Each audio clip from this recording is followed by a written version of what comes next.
ఇస్తా అన్నాడు. వచ్చినా అక్కడికన్నా వచ్చినా వస్తే చేతి లేపకూడదు, రాకపోతే చేయలేకపోయాక వచ్చిందా వచ్చినట్టు మా అక్కడికి ఏం చెప్తాడండి. ఇచ్చినట్టుందండి సపరేట్ గా వాళ్ళు ఇచ్చి రాయండి ఏం కదా.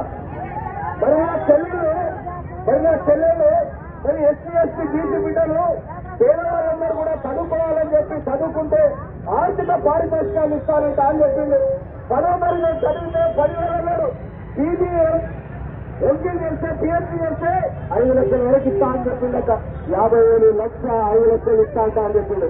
మరి మా చెల్లెలు పీజీలు పిహెచ్డీలు ఎంపీలు చేస్తే చాలా మంది మరి ఎవరికైనా వచ్చినా అక్క. మరి అంతే దాంతో పాటుగా నా పిల్లలందరూ కూడా స్కూళ్ళకి పోతూ ఉంటే కాలేజీలు పోతే స్కూటీలు ఇస్తా అన్నాడు. ఇచ్చిందా స్కూటీలు? పిల్లలు స్కూటీ మీద వచ్చినట్టు కదా, ఇప్పుడు స్కూటీ మీద వచ్చినట్టు కదా, అవునా వేరేగా?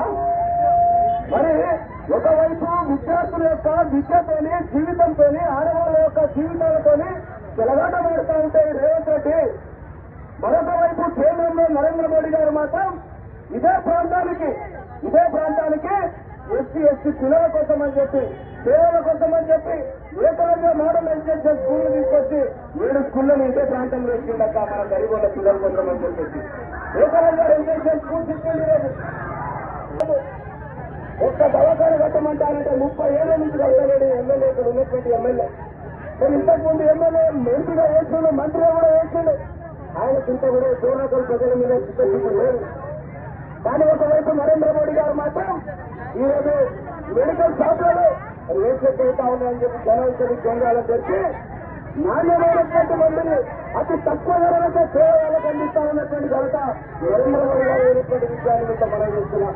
ఇక్కడున్నటువంటి అక్కడున్నటువంటి ఆ కొబ్బరి బండ్లలో కానీ ఆ పూల బండ్లకి ఆ తేల బండ్లకి వీళ్ళందరి కోసం అని చెప్పి పేదలంతా కూడా ఈరోజు ఫైనాన్షియల్ దగ్గరికి ఈరోజు 10,000 రూపాయలు కానీ ఫైనాన్స్ చేసుకుంటే 1000 రూపాయలు అతను ముందుగానే వడ్డీ కట్టేసుకునేదట. 100 రోజుల్లో తిరిగి చెల్లించాలి, లేకపోతే ఆ డబ్బులు గుంచుకునేటోడు ఆ బండి గుంచుకునేటోడు అట్లా చదువుకోవచ్చు. మనకి ఏదైనా ఆరోగ్య పరీక్ష ఏదైనా ఇబ్బందులు వస్తే కూడా దవాఖానకు పోవచ్చు. మరి దవాఖానకు పోవడం ఇలా దవాఖాన ఉందా అక్క ఇలా అంటున్నా.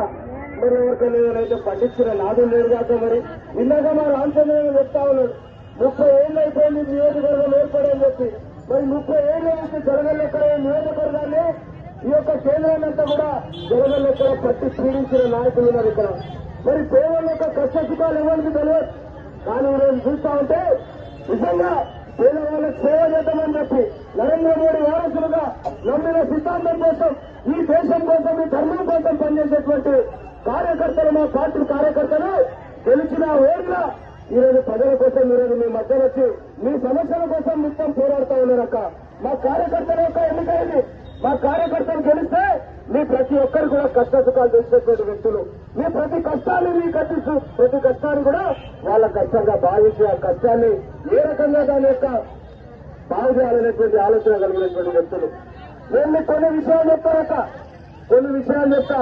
ఈ రేవంత్ రెడ్డిని కానీ ఈ కేసీఆర్ని కానీ మరి మా నరేంద్ర మోడీని కానీ ఈ రోజు మనం అందరం కూడా ఇక్కడ కలుస్తున్నామంటే ఒక 5 ఏళ్ల కింద మన అందరికీ కూడా కరోనా వచ్చిందాక కరోనా వచ్చిందా ఉన్నటువంటి ప్రతి పేదవాడి కోసం అని చెప్పి దాదాపు 83 కోట్ల మంది పేదలకు ఉచితంగా రేషన్ బియ్యాలు ఇస్తుంది నరేంద్ర మోడీ గారు అనేటువంటి విషయాన్ని కూడా మీరు అందరూ కూడా ఆలోచన చేయాలి.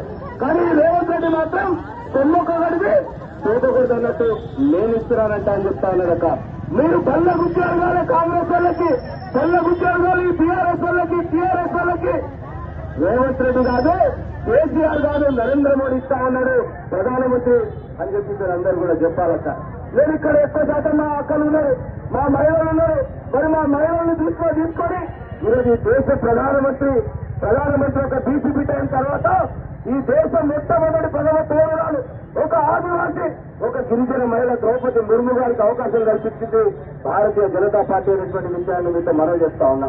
మరి ఒకవైపు నరేంద్ర మోడీ గారు గిరిజనుల కోసం, దళితుల కోసం, మైనార్టీల కోసం, మరి అన్ని వర్గాల కోసం ఒకవైపు సంక్షేమాలు అందిస్తూ పాలనలో కూడా అవకాశం కల్పిస్తూ ఉంటే ఇక్కడ ఉన్నటువంటి రేవంత్ రెడ్డి మాత్రం మరి నా మహిళల కోసం, మా అక్కల కోసం ఇందాక మా అన్న చెప్పిండక్క. కానీ మళ్ళొక్క మాట చెప్తా. మరి మహిళల కోసం మరొక వైపు కేంద్రంలో నరేంద్ర మోడీ గారు అన్ని రంగాల్లో రాణించాలని ప్రభుత్వ జూనియర్ కాలేజ్ మీద ఒక గవర్నమెంట్ హాస్పిటల్ లేదు ఈరోజు, సరైనటువంటి డ్రైనేజ్ సిస్టమ్ లేదు ఈరోజు. తాగునీటి కోసం నరేంద్ర మోడీ గారు జల్ మిషన్ ద్వారా డబ్బులు పంపిస్తే ఈ రాష్ట్ర ప్రభుత్వం డైవర్ట్ చేస్తా ఉంది. డబ్బులు మాత్రం మనకి ఎవరు ఇస్తలేదట.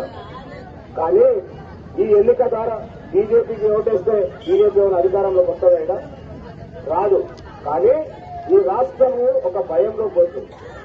జనం ఏ రోజైతే తిరుగుబాటు చేస్తారో, ఆ తిరుగుబాటు అంటే ఓటు రూపంలో ఏ రోజైతే ఈ రాష్ట్ర ప్రభుత్వాన్ని అధికారికంగా మనం విమర్శిస్తామో, ప్రశ్నిస్తామో, ఆనాడు ఇచ్చినటువంటి ప్రతి హామీ కోసం కూడా ఏ ప్రభుత్వాలైనా పనిచేస్తాయనేటువంటి విషయాన్ని మీరు అందరూ కూడా గుర్తుపెట్టుకోవాలంట.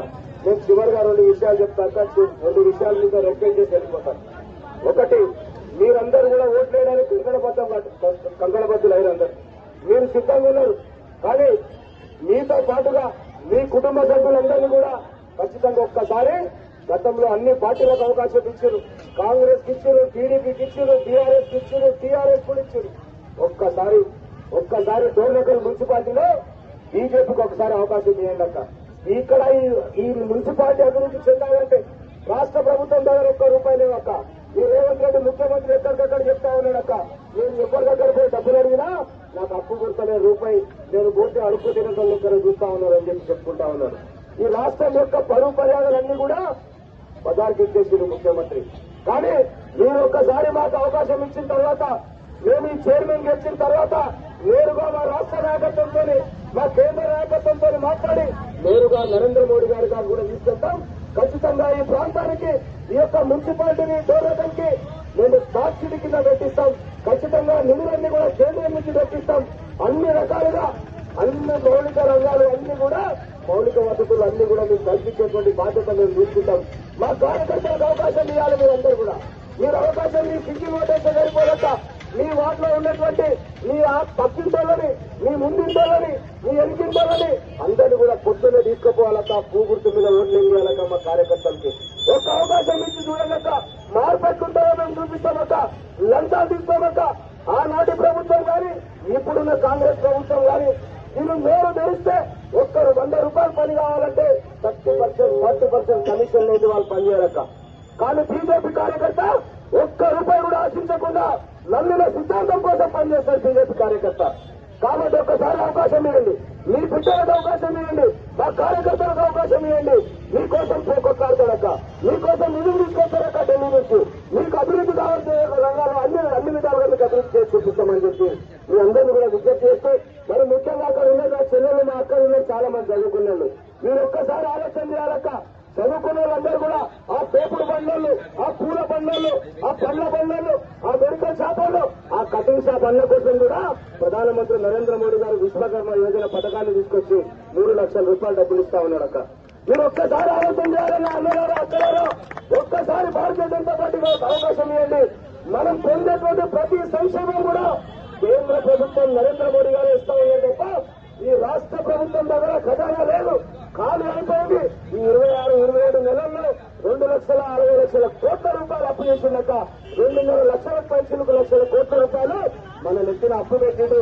ఇంతకుముందు కేసీఆర్ ₹7,00,000 అప్పు పెట్టిపోయిందక మన మీద. మనమందరం కూడా అప్పులో కూరుకుపోయినాం. దాంట్లో నుంచి బయటికి రావాలంటే మనమందరం కూడా బాధ్యతగా ఒక్కసారి అవకాశం ఇవ్వండి. ఏ పారి అవకాశంతో బాయిపోయినావు, ఏ పారి అవకాశంతో बीजेपी कांग्रेस को उनकी वादे मारेगा, तमार फ्रेंड्स रहेगा, तमार भाई बंधु रहेगा, तमार सुट्टा रहेगा. प्रति एक नमन करता पूछो ఏ పారి అవకాశంలో हमारे अभ्यर्थी लेना ఏ పారి గెలిచావు ఆ తర్వాత అభివృద్ధి కూరొక్క దిగాలగడానికి తమ సేమ్ కోరుతామని అవకాశం లేదని తమ సేమ్ ధన్యవాదాలు. దానికి అవకాశం ఇచ్చినందుకు ప్రతి ఒక్కరు కూడా పేరు పేరున